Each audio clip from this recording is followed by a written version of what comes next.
Life is a disease.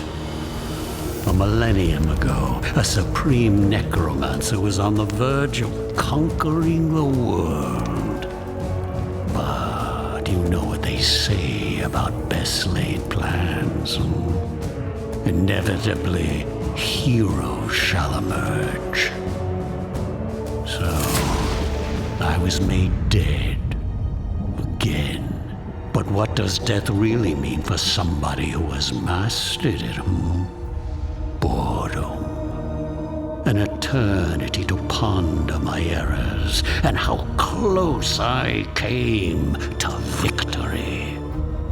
I am a mortal, but when this world ends, even I will know oblivion.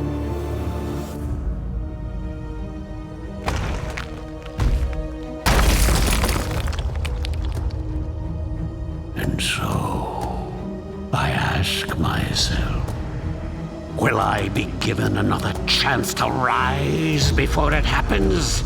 Another chance to fulfill my ambition?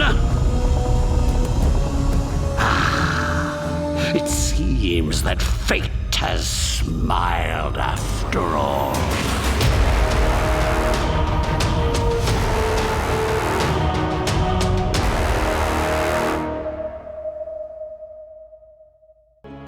Hello everyone, I'm Louise Heartfeather, the Clockwork Rider, and welcome to Iratus. Sorry about the menu, I was double checking the settings. I'm going to be completing this, hopefully on normal difficulty. If all else goes well, I'm going to be trying to do this on the harder difficulties. Don't count on that, however. I've been getting my ass kicked on normal. I would go into explaining this, but I think I'll just use the tutorial as a visualization. Yeah, I'll just delete this one. We'll do more pain as that's normal difficulty. I'm doing a cakewalk playthrough just so I can see what I'm going to be facing, but we'll be doing this. Oh.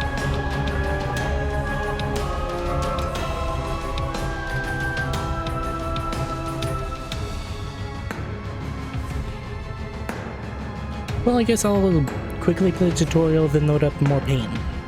Let's see about doing that. Evil has returned. The dread necromancer Iratus has attained his freedom after a millennia of imprisonment, and the miners gathered around his tomb still do not know the mortal danger they have stumbled upon. Their bodies will lay the foundation for an army of the dead that will soon conquer this world. Rise! Oh, that did well. Each minions have 5 basic abilities and 1 ultimate ability. To use an ultimate ability, you need to use a special resource, Wrath, which will appear right here around this orb.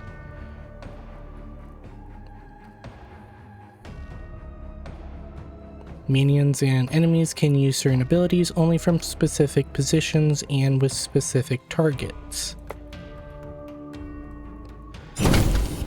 We get the skeleton. I'll do this. Information. A fairly unimpressive warrior whose one standout characteristic is their utter mediocrity. While they often make up the backbone, pun intended, of most undead armies, skeletons are so boring that they are never really acknowledged by their creators or their enemies. I find that to be a bad thing, as, well, skeletons are actually really good baseline units to have in your groups. The Banshee. A Banshee draws her strength from one simple emotion: fear. In truth, a Banshee feels many times the fear felt by her victims.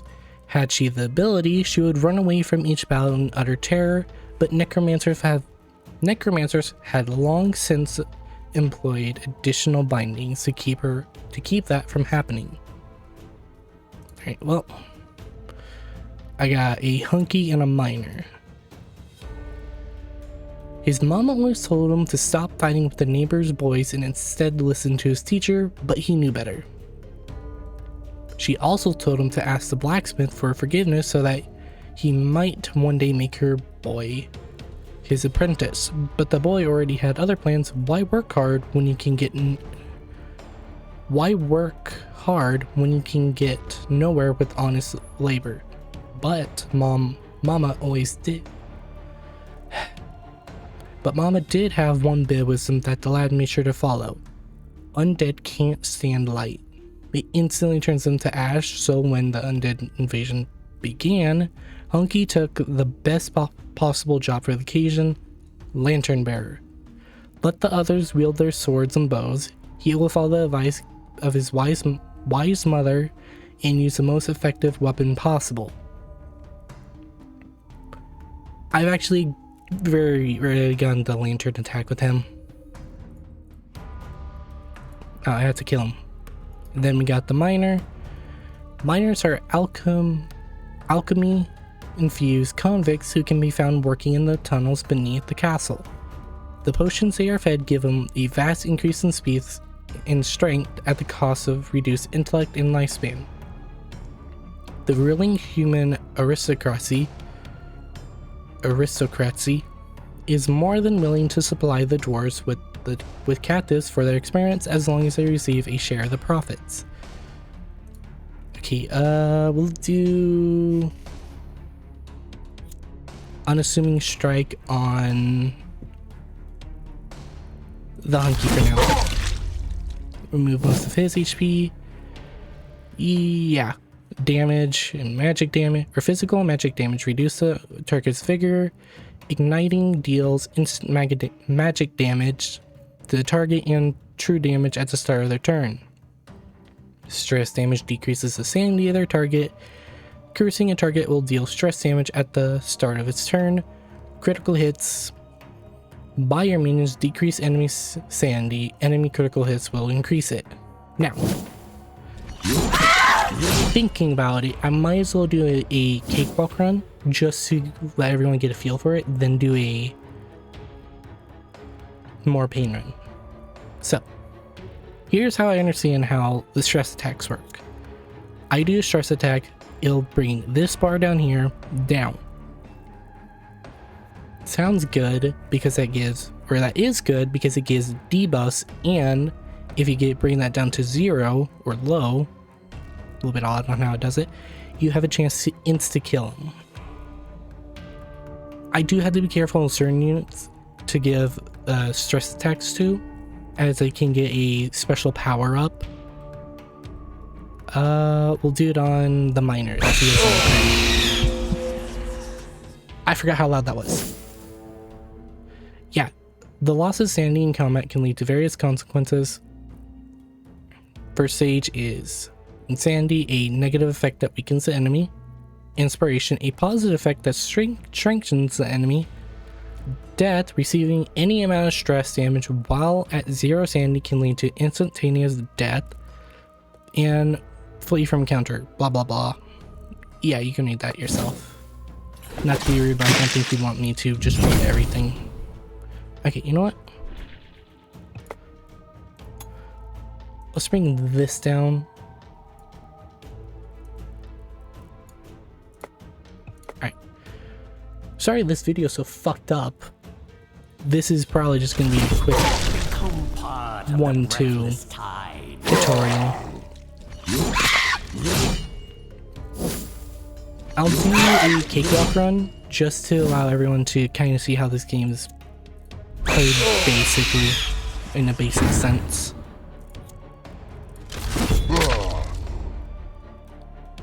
I found that you get like several units that can deal curses,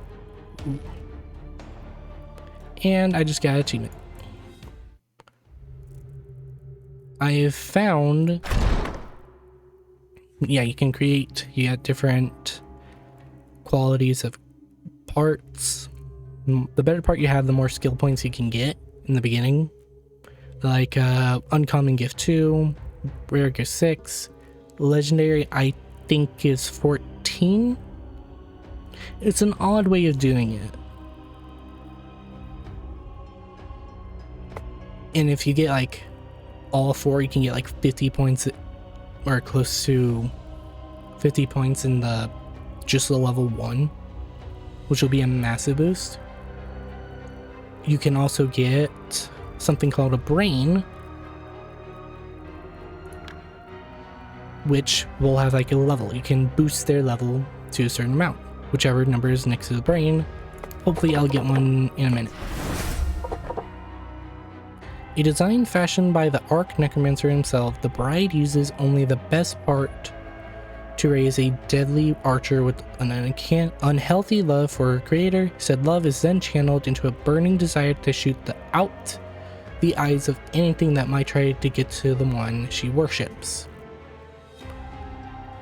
Then I have unlocked a few units, but I'll do my basic team that I like to do in the beginning just because it's well-rounded. I'll do a Dark Knight,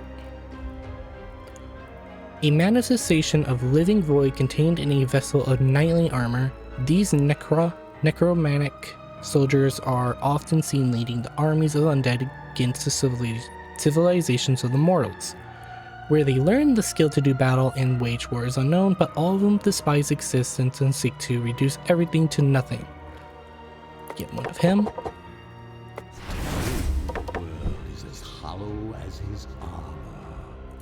Get to the map. Oh, I gotta take a drink.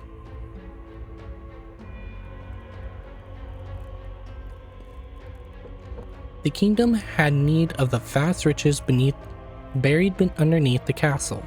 Great veins of iron that promised to fuel conquest after conquest, along with ancient artifacts from a long-forgotten age. The dwarves were eager to offer their services in this project, bringing their untested mining equipment and experimental concoctions for the promise of wealth. They only needed bodies that could obey and that the humans could provide. With dungeons filled to the brim with both criminal and rebels, there was no shortage of slaves to work these mines. Drugs were often used to keep them docile as they dug deeper. Drugs were used to keep them docile as they dug even deeper, year after year, unaware of the mortal danger that awaited them below. I'm sorry, I'm messing up these sentences. Reading whole storylines out loud is not something I'm used to. If I had the option, I'd probably use text speech. Okay, so this is the map. I got a weird one.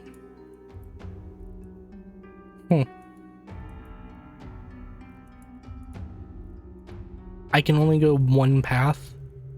So once I take this battle out, I have to go right or left or up, but I don't want to go up, as that's just a sacrificial altar. If I go right, I can get a coffin, but if I go left, I can get a soul spring. Right would give me more parts to use. I'm gonna need these parts once I unlock the graveyard. So, you know what? Let's save. And let's do battle.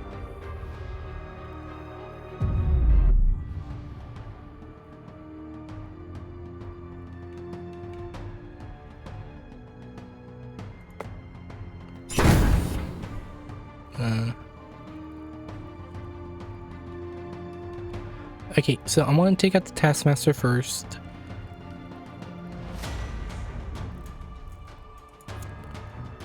But I can take out the mine. I can deal a ton of damage to the miner. Ah, here we are. We got armor, resistance, block, and ward. What these do is armor and resistance reduce the amount of damage you deal from physical and magical. Block and ward are basically free negation of damage. Ward deals against magic or stress attacks. Block is just against physical. They're only a one-time use. He only had one ward, and now that the Bride of Iratus has used her skill, he no longer has a ward to use. None of them have buffs, so smite would be a waste. I can push mine. I think I can push miner back with this. No, that's a different one. That's the next skill. Then we'll have him deal Heartless Slash. I'll have to upgrade that.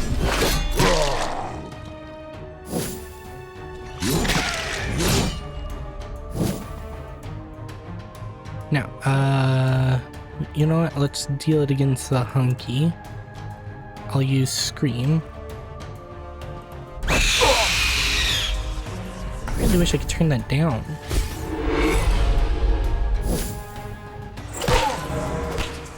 Ah, there's a buff. Okay, so let's use... Think of him. That'll give the Bride of Iratus an extra 10 damage, which is going to be amazing. I can deal Smite, deal 3 attacks against the Hunky, killing him and removing him from the fight. I can then use Heartless Slash on the Miner, killing him, and dealing 3 stress damage against the Task Manager, or Taskmaster. Soprano isn't gonna be good, so let's just use Scream. There are several stress attack units that focus on it.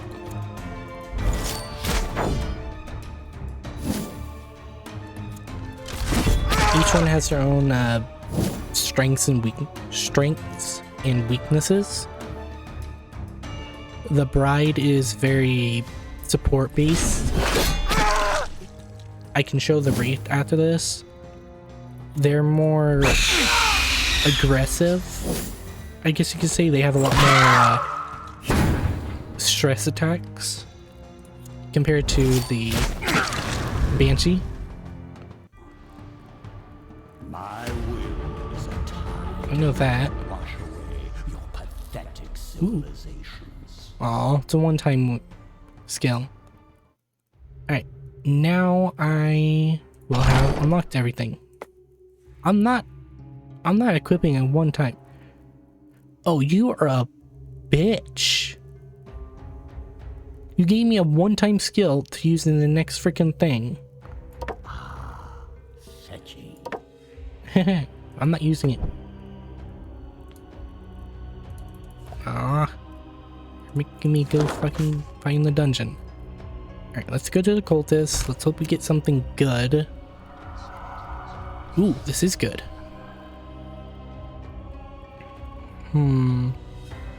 That's not gonna be as good as you'd think, as I have no skills and I have to wait until I can unlock them. That is good.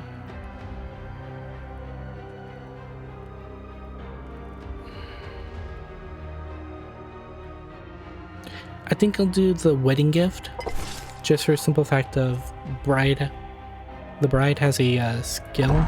Sorry. Rose for a lady. Each attack does it's a full area effect skill. It hits all 4 spaces on the enemy side, and each one does a critical hit. So if I do 50% more, I'll do close to 20 damage. Closer to 20. Okay, let's do this. I'll get the tutorial done, get everything unlocked, and then I think I'll end the video. I know all of this. Task Manager will drop a trap on the Banshee, dealing a ton of damage to her. Yeah, it was show them their place. This one pushes back a enemy. I'll set the guard on fire because he can deal the most damage to me currently. And I'll just straight attack the Miner and the Hunky.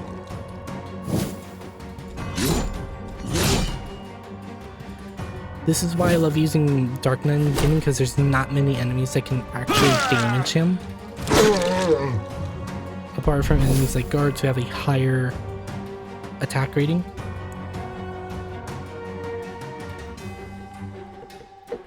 If you, even then, it's lower than them all. Once I can get Banshee's stress attack damage up, she's a lot more useful. Except this motherfucker keeps dropping. Alright, so I can deal shield banger, which will damage them all. Which doesn't sound that bad actually, as I can give them all, most of them debuffs. Or I won't. Because this game loves chances.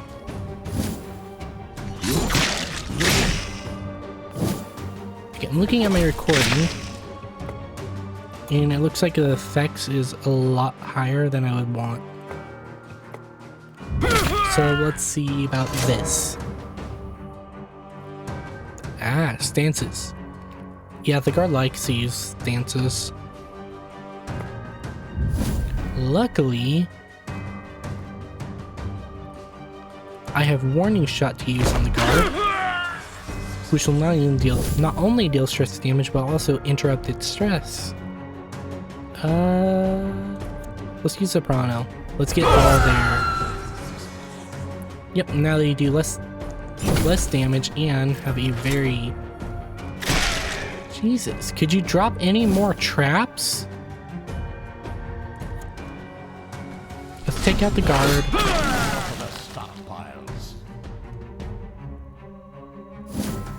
Let's...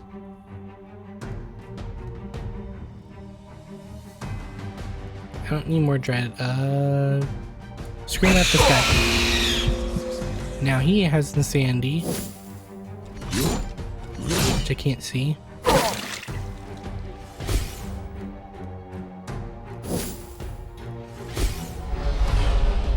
And now Dark Knight has a debuff, which reduces his already shit accuracy to even more shit. Check the miner. And now I get to use Rose for... You know what? No. I'll save it. Because it would have been wasted to use on Taskmaster, as I don't... I could be wrong, but I think the shield blocks physical attacks.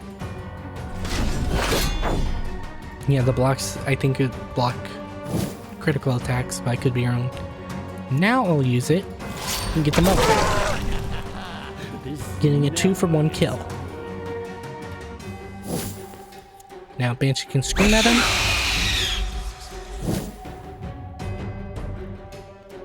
And Skeleton can smack him.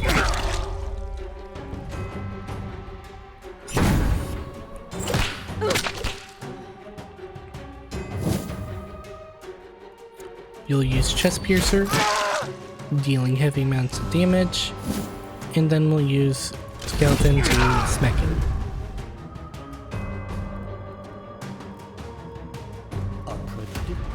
And we've won the battle!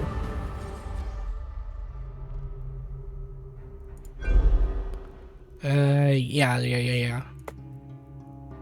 Let's use Alchemy to get Advanced Doctorate.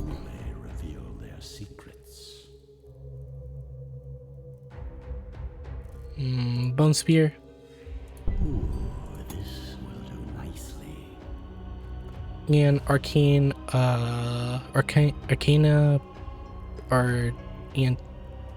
yeah, I'm not pronouncing that. My magic will shake the very foundations And of this world. let's do more combat. Wish I could fucking heal him. Where's this new... Oh, I may have screwed up.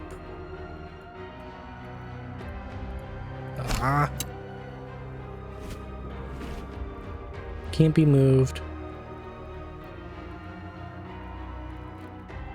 The only one I can see being useful is Burning Blood. Toss it with the rest. Yeah, I think this will be the intro video rather than full playthrough, if that's how far my nearest heal station is. If I had alchemy, it wouldn't have been as bad.